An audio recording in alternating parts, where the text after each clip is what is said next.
Saya hari ini sangat bahagia benar, Kang. Kenapa Di tuh? mana kelas menengah kita itu muncul udah sekarang. Orang bayar pajak harusnya 10 miliar. Iya kan? Oke. Tapi karena nego-nego jadi katakanlah 7 miliar. Kan berapa rugi negara? Oke. Nah, uang 37 miliar tadi kalau dikembangkan untuk usaha bakso, pengembangan usaha kelas menengah segala macam, itu berapa ribu tukang bakso yang sudah bisa menjadi makmur. Jadi betapa pentingnya ini kita menjadi watchdog.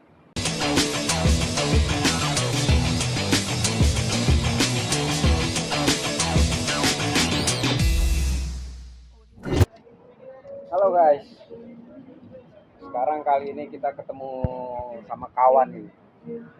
Dia naksir Konga. Dia ini di PPATK mulai dari awal PPATK dan sampai sekarang masih di PPATK dengan posisi sebagai kepala humas PPATK. Ya betul kan? Iya, Kang. Backgroundnya kuat banget untuk penyelidikan.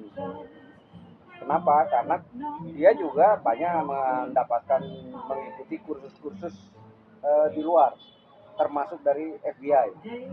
Artinya soal trik-trik, pola, modus untuk mengelabui harta dan sebagainya. Nah, dia tamat nih, selesai. Nah, untuk kali ini kita mau bicara kaitannya dengan Rafael, kasusnya Rafael yang sangat tragis. Case besar ini terungkap hanya gara-gara persoalan penganiayaan yang dilakukan oleh putranya, Mario Dandi. Tapi tiba-tiba karena Mario Dandi itu pakai Rubicon ketika dia melakukan penganiayaan, akhirnya sampailah kemana-mana soal pameran harta dan sebagainya, dan akhirnya sampailah ke bapaknya. Akhirnya netizen pun kritis, siapa dia tajir begini, nggak tahunya dia kepala bagian pajak di Kemenq. Dipertanyakanlah gajinya berapa, kekayaannya luar biasa. Nah, tetapi kita tidak bicara itu, kita sekarang mau bicara mengenai budaya. Gimana menurut Bang Nasir ini melihat case yang besar yang soal kaitannya dengan Rafael dan berkaitan dengan budaya, karena angka korupsi kita luar biasa tinggi. Masyarakat kita naik haji jumlahnya luar biasa, tetapi korupsi juga merajalela. Nah, gimana? Nah, korupsi, suap di Amerika terjadi nggak, Kang? Terjadi, Kang. Eropa terjadi. Tapi kenapa nggak semasif seperti kita? Karena di sana itu kelas menengahnya itu udah lama bangkit. Ketika melihat sesuatu yang janggal, yang ganjal, itu ribut semua. Nah, saya hari ini sangat bahagia benar, Kang. Kenapa? Di mana kelas menengah kita itu muncul udah sekarang. Oh gitu. Terlebih disupport oleh keberadaan media sosial. Begitu ada sesuatu yang ganjal, hedonisme, lalu kemudian memamerkan kekayaan, itu orang kan ribut. Kita lihat dari kasus yang ada ini. Itu kan distimulasi dari bagaimana kehidupan hedonisme yang ditampakkan oleh anak seorang pegawai kan, pegawai negeri. Pegawai negeri kan sebesar apapun jabatannya kan terbatas pendapatannya dia. Yang sah loh ya. Oke. Nah, artinya sebenarnya di sini yang ingin Bang Nasir katakan ini adalah sedang terjadi sesuatu dinamika di kelas menengah. Iya. Satu, kelas menengahnya meningkat, Iya. Membesar. Iya. Entah itu karena korupsi atau dan sebagainya atau usaha sendiri, tetapi kelas menengah juga semakin kritis ya. Iya, persis. Ditambah dengan keberadaan media sosial, ini menjadi lebih bagus lagi kan. Ya. Makanya dengan kebangkitan kelas menengah ini harapan kita untuk Indonesia lebih baik itu semakin tampak gitu. Iya kan? Muncullah banyak kasus-kasus yang itu buat masyarakat sesuatu yang menyedihkan gitu kan. Tapi kan dengan itu terstimulasi sehingga bisa digerakkan dan bisa diselesaikan oleh penegak hukum, ya kan? Nah, tapi persoalannya gini, gimana sih PPATK kok bisa sampai tahu ya? Iya, Misalnya tadinya Rafael itu hanya 500 miliar, iya. tiba-tiba sampai lebih besar dari itu, bahkan triliun kali. Oh, itu secara keseluruhan yang Oh gitu. disorot di kementerian, ya Oke. kan. Tapi itu juga dari 600 sekian orang dari pegawai pajak dan bea cukai itu kan udah mungkin puluhan ribu kali ya. Oke. Itu ya artinya sekian persen lah yang nakal itu gitu kan. Oke. Nah, ke jadi salah satu bagaimana PPATK menyorot fenomena sosial itu dari lifestyle, gaya hidup orang juga gitu. Itu salah satu. Oke. Selain dari yang tugas utama fungsi PPATK, pertama menerima laporan. Laporan itu banyak sekali ya bentuknya. Ada yang disebut dengan laporan transaksi keuangan mencurigakan. Oke. Itu wajib disampaikan oleh penyedia jasa keuangan. Bank, insuran, pasar modal, money remittance, dan lain-lain. Itu wajib menyampaikan laporan transaksi keuangan mencurigakan kepada PPATK.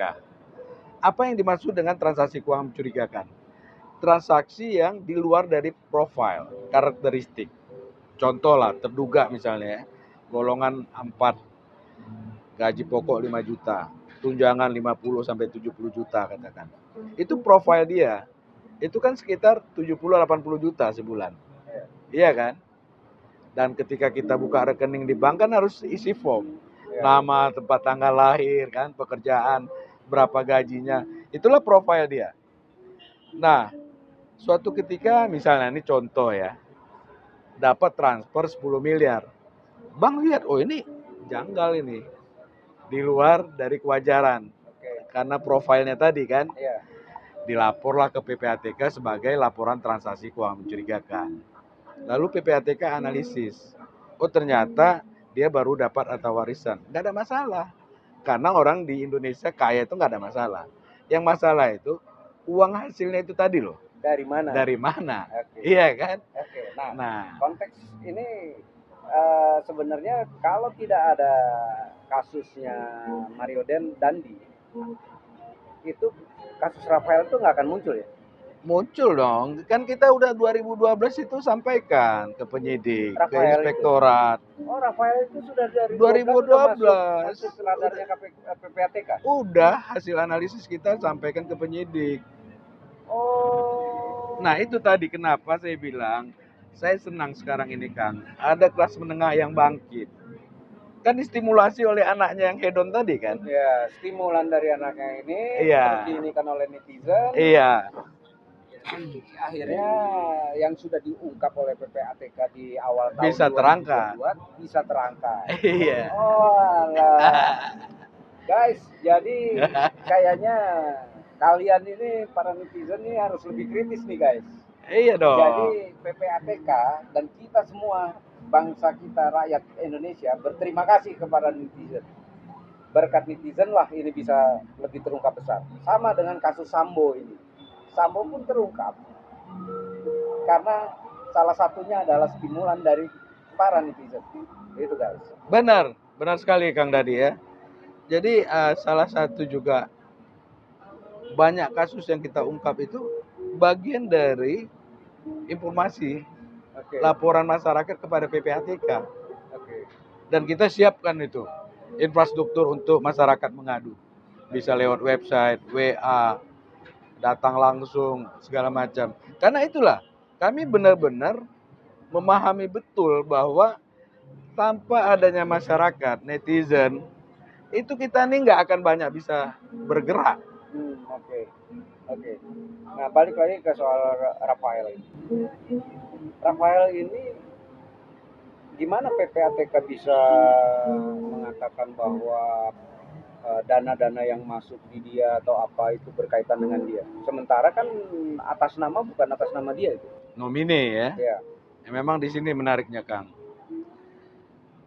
Pelaku tindak pidana itu semakin hari, semakin waktu itu juga berproses untuk lebih strategis lah ya, lebih cara-cara yang canggih dia lakukan. Nah, terakhir-terakhir ini memang banyak kasus di mana pelaku tindak pidana pencucian uang itu, katakanlah koruptor, penerima suap, penerima gratifikasi, segala macam itu menggunakan profesional money laundering. Oke. Jadi profesional money laundering ini ada sifat individual, ada juga bersifat Institusi. organized, dia organisasi, di mana kalau organisasi itu di dalamnya banyak unsur. Ada akuntan, bankers ya, ada juga notaris, advokat gitu ya. Jadi para ahli lah, termasuk ahli pajak ya kan, di dalam melakukan engineering keuangan sehingga semuanya seolah-olah tampak sah, ya kan? Dan disitulah inti pencucian uang itu, mengupayakan, mengaburkan, menyembunyikan uang hasil kejahatannya sehingga seolah-olah tampak sah. Itu inti money laundering, pencucian uang itu. Itu di kita sudah terjadi. Ya, itulah yang sedang dibangun rejim anti pencucian uang itu oleh Undang-Undang Nomor 8 Tahun 2010 tentang pencegahan dan pemberantasan tindak pidana pencucian uang. Nah, jadi dalam banyak kasus terakhir itu menggunakan tadi profesional money laundering itu untuk itu supaya mengelabui agar penegak hukum itu sulit gitu mengungkap kejahatan yang dia lakukan. Kalau PPATK ini analisanya, Ya. seberapa besar dana yang ada masuk di money laundering? Berapa triliun? Nah, ini kalau kita lihat data tahun 2022 ya, itu dari ratusan laporan yang sudah masuk ke kita itu ratusan juta ya, dengan 1000 sekian hasil analisis yang disampaikan. Ratusan juta Pak? Laporan. Oh, laporan, oke. Karena kita menerima laporan transaksi keuangan mencurigakan, transaksi keuangan tunai di atas 500 juta per hari. Itu Kang Dadi ini setor uang 100 juta ke bank, begitu balik badan keluar dari pintu, itu udah masuk laporannya ke PPATK. Oh. Nah, yang banyak itu transfer uang dari dalam maupun ke luar negeri, dari luar negeri ke Indonesia, itu masuk laporan kepada PPATK. Nah, kalau di tahun 2022 kemarin itu ada 183 triliun 183 dari 1000 lebih hasil analisis yang disampaikan kepada penegak hukum. Wah, ngeri sekali ya. Ya. Itu kaitannya apa sih kalau sama masyarakat? Ini saya ulang nih Kang ya, biar supaya sebentar ya, supaya jangan salah ya. Selama periode Januari sampai Desember 2022 itu PPATK telah menerima 27.816.771 laporan. Oke. Nah, ini terdiri dari 24 juta lebih laporan transfer dana dari dan ke luar negeri. Oke. Ya. Ada 3 juta lebih laporan transaksi keuangan tunai. Oke. Ada 90.742 laporan transaksi keuangan mencurigakan dan seterusnya gitu ya. Oke. Nah, dari itu PPATK telah menyampaikan 1.290 laporan hasil analisis ya, dengan nominal transaksi yang diduga terkait tindak pidana mencapai 183,88 triliun. Waduh. Selama tahun 2022. Oke. Sebelum masuk ke situ, aku pengen nanya nih. Apa sih ruginya praktek money laundry yang 183 triliun itu untuk masyarakat, untuk rakyat Indonesia ini? Apa untungnya untuk tukang bakso? Apa untungnya untuk para pengangguran yang masih banyak di negeri ini? Apa untungnya untuk para kaki lima? Oke. Atau bahkan kelas menengah? Saya kasih gambaran ekonomi makro nih Kang. Ya. Dulu ketika kita masuk dalam daftar non-cooperative countries territories yang dinilai oleh FATF, Financial Action Task Force on Money Laundering. Ini saya ambil global dulu, nanti saya masuk ke yang mikro ya. Oke. Itu apa yang terjadi, Kang? Karena negara kita ini sangat apa namanya itu punya risiko yang tinggi, akhirnya LC kita yang ke luar negeri itu dinilai tidak tidak terlalu dipercaya seperti itu ya. Oke. Sehingga bank di luar negeri memperlakukan tingkat bunga yang tinggi. Oke. Lalu kemudian ekspor kita terganggu. Oke. Katakanlah yang selama ini ekspor kita itu bisa 10 juta unit. Ya.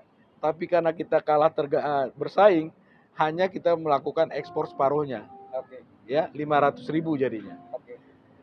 Nah, di pabrik itu untuk mengekspor itu tadinya kan dibutuhkan 1.000 orang, Oke. ya kan? Tapi karena kalah bersaing, akhirnya separuh, hanya 500 orang. Apa yang terjadi? Terjadi pengangguran. Ketika pengangguran terjadi, apa yang terjadi? Keamanan, orang melakukan tidak kriminal. Iya. Selanjutnya keamanan kita, Iya. daya beli rendah. Kemudian keamanan terganggu karena orang makan aja nggak bisa. Guys, jadi itu guys ceritanya. Kenapa money laundry ini harus kita perangin bersama? Kenapa para netizen ini harus sangat kritis untuk kita tuh melakukan gerakan memantau para pejabat, para anak pejabat. Nah, untuk para pejabat dan lain-lain itu coba pantau semua ke anaknya guys, lifestyle-nya di akun-akunnya. Nah, itu paling menarik itu guys. Jadi betapa pentingnya ini kita menjadi watchdog. Begitu kan, Kakak? Betul, Kang Dadi. Saya mau ingin jawab sedikit tadi tentang apa kaitannya, apa hubungannya atau tukang bakso tadi. Sejauh mana itu ada hubungan? Nah, dari 37 miliar yang disita, uang terduga yang disimpan di safe deposit box, itu kan hasil kejahatan suap yang harusnya misalkan ya, ini contoh ya, orang bayar pajak harusnya 10 miliar, iya kan? Oke. Tapi karena nego-nego jadi katakanlah 7 miliar. Kan berapa rugi negara? Oke. Nah, uang 37 miliar tadi kalau dikembangkan untuk usaha bakso, pengembangan usaha kelas menengah segala macam, itu berapa ribu tukang bakso yang sudah bisa menjadi makmur. Berapa banyak tenaga kerja bisa terbentuk dari uang tadi. Yang semestinya itu kan masuk ke kas negara. Negara sebagai memelihara kesejahteraan masyarakatnya yang bertanggung jawab untuk itu, uang tadi bisa dikembangkan untuk tadi. Bantuan Penyaluran sosial. kredit, Iya. bantuan sosial. Iya, macam-macam kan kan. Oke. Jadi hubungannya langsung dengan kita. Nah, kalau kita saja nggak abai terhadap perlakuan orang seperti itu, terus pemilu lagi misalnya. Ya. Iya kan? Oke, tapi dipikir ya, ini serba salah juga ya. Sekarang Rafael diperiksa oleh KPK. Tapi persoalannya apakah kita punya kemampuan untuk pembuktian terbalik? Kan kita nggak punya undang-undangnya untuk melakukan pembuktian terbalik. Undang-Undang Nomor 8 tahun 2010 itu dimungkinkan. Banyak kasus ya. Untuk pembuktian terbalik. Iya. Nah, terutama karena background ASN ya. Semua ya. Nah, dalam kasus ya karena ini udah putusan pengadilan dan katakanlah kasus Bahasim ya. Ya.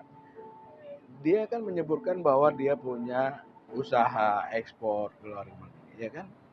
Lalu di persidangan hakim bertanya, coba tunjukkan hasil dari ekspor impor yang ada, ya kan? Itu nggak bisa ditunjukkan. Dilihat negara tujuan yang sebegitu itu bodong semua gitu loh. Sama dengan kasus ya AM gitu ya, wah punya usaha segala macam. Nah kan kita lihat gitu loh, kalau akumulasi perputaran uang usahanya yang katanya puluhan ratusan miliar tadi itu kan harusnya kan mendukung gitu ya. Kantor pun cuma rumah, cuma ada satu pegawai, dan di pembukuan nggak ada yang mendukung untuk bisa menghasilkan uang sebanyak itu. Hasil penelusuran PPATK terhadap Rafael ini berapa sih kekayaan dia atau transaksi dia? Kami sudah membekukan 40 rekening terkait ya. Nah, itu ada terkait dengan anak, badan hukum dan pihak-pihak lain. Dari 40 yang sudah dibekukan tadi itu nilai uangnya 500 juta ke atas. Ya kan? Itu di luar yang 37 miliar yang didapat di safe deposit box. Oke, 500 Miliar. 500 miliar. Iya. Oh, berarti eh, bukan lebih dari 500 ya? Mungkin mendekati 1 triliun atau apa? Ya itulah. Kan belakangan berapa hari kemarin kan sudah ada rapat lagi 37 miliar. 37 miliar yang dideposit. Nah, Box dan ini itu ya? kita kan terus bekerja. Oh, oke. PPATK punya tools, punya kewenangan untuk langsung memblokir walaupun dia belum tersangka. Iya, Bisa. bisa. Kalau kita lihat pasal 44 Undang-Undang Nomor 8 Tahun 2010, PPATK dapat, kalau istilah hukumnya itu, menghentikan sementara transaksi yang Oke. terindikasi tindak pidana pencucian uang. Berapa lama? 5 hari plus 15 hari. Oke. Nanti setelah diserahkan hasil analisis oleh PPATK, maka penyidik juga bisa menambah lagi. Nah, sekarang kalau misalnya Rafael nih, dia belum tersangka, Iya, terus waktunya sudah habis, iya. itu rekeningnya dibuka lagi? Dibuka. Dibuka lagi? Iya. Oh, Secara apa oleh undang-undang. oh, artinya mereka bisa tarik, bisa bebas lagi ya? Bisa Tapi mengambil dari rekeningnya. kita lakukan itu kan tentu indikasinya udah kuat. Oh, oke. Nah ini nantilah saya cerita. Nah, jadi kalau misalnya kemarin itu ada pemberitaan kita baca, ada lagi nih masuk pejabat lagi yang namanya Andi, Iya, iya, iya. kepala BC mana Makassar. Iya, iya. Balapan dengan Rafael itu maksudnya apa ya? Iya, modus modelnya lah. Oh, Hampir sama. hampir sama. Hampir sama. Modusnya sama. Iya, Seperti apa modusnya? ya menggunakan kekuasaan, lalu kemudian keahlian, atau bisa juga menjadi perantara terhadap kasus-kasus. Jadi para pelaku itu kan punya keahlian khusus kan. Ya, nah salah satu modusnya katanya dia mendapatkan saham dari perusahaan yang menjadi harusnya dia audit. Itu betul. Kalau sampai ke teknis gitu saya belum bisa jawab itu kan. Itu karena udah masuk materi dia. Oh gitu. Nah, tetapi menurut gua ini kasus ini karena besar Iya. dan kemana-mana, kayaknya banyak kepentingan yang kena nih. Nah, Kalau untuk Sri Mulyani, PPATK melakukan juga nggak untuk Sri Mulyani sebagai menteri? karena PPATK itu bukan bekerja atas nama Oh gitu. sistem. Siapapun yang terindikasi tindak pidana pencucian uang itu masuk ke radar PPATK dan PPATK Kasus serahkan. Marlon. Marlon yang melaporkan yang katanya tidak ada respon. Itu PPATK masuk nggak? Intinya kita nggak apa nama ya, siapapun. Ya, artinya laporannya Marlon Iya. yang dia mengatakan ada manipulasi pajak dan sebagainya. Itu, Sebagai informasi kita tangkap. oh, tangkap. Iya. Tapi sudah mulai dimasukkan. Nah itu artinya sesuatu yang belum bisa disampaikan. Ini padahal para netizen udah mulai pengen tahu nih gimana kelanjutannya Marlon ini. Kita ini Kang. Contoh satu lagi. Oke. Eko Mardiono, Jogja, kepala BC. Itu masuk nggak pemantauan KPK, PPATK? Jadi kita punya data PEPS ya, seperti high profile gitu ya. Oke. Dan ada pendekatan khusus ya terhadap orang-orang yang masuk kategori PEPS itu. Ya kan nggak fair hanya karena hanya Rafael aja nih, hanya Andi aja nih. Terus ke Dirjen Pajaknya sendiri gimana? Yang dia juga moge juga kan di klub moge. Nah ya, Saya memang secara spesifik orang per orang, badan itu nggak bisa sebutkan. Oke. Tapi Kang Dadi bisa dapat gambaran bagaimana misalnya ada 190 lebih ya hasil analisis yang diserahkan PPATK kepada Irjen. Yang terlibat itu 600 orang. Total nilainya itu sekitar 300-an triliun. Itu yang sudah disampaikan oleh Pak Mahfud. Oh ya. Kan itu. Ya. Nah itu Kang Dadi artikan sendiri aja. Oh. Gitu loh. Oke. Ya sudah. Intinya para netizen juga bisa mengartikan ini menggembirakan para netizen. Nah, ini kaitan sama budaya. Ya tadi seperti gue bilang bahwa angka haji itu semakin besar. Di sosial media juga soal ceramah atau tausiah itu juga di mana-mana. Tetapi kenapa nggak ada korelasinya dengan korupsi? Angka korupsi tetap tinggi. Ada apa dengan ini menurut Bang Nasir selama Iya, karena saya bukan ahli agama ataupun ahli sosiologi, jadi agak susah juga nih jawabnya. Tapi kalau secara inilah ya, dengan pengetahuan saya yang awam ini ya, ujungnya kan kita tuh harus bersyukur ya, apapun yang kita miliki. Jangan tamak, jangan rakus. Gaji kan relatif kan tinggi kan, ya, tapi harusnya kan itu udah cukup. Harus bersyukur gitu. ya. Tapi itu tadi lah karena ketamakan tadi muncul itu. Ini pandangan saya yang awam. Gitu, Ya, oke. Tetapi yang lebih penting guys, bahwa PPATK tadi Bang Nasir sudah mengatakan bahwa salah satu yang dipantau itu berdasarkan lifestyle, fleksi, fleksinya. Ya. Nah, jadi guys, kayaknya kalian harus lebih giat lagi nih, ya kan? Iya. Oke, kayaknya cukup karena Bang Nasir lagi ada waktu lain lagi. Oke, saya bangga, saya resah, saya Indonesia. Kalian berantas korupsi yuk. Ayo.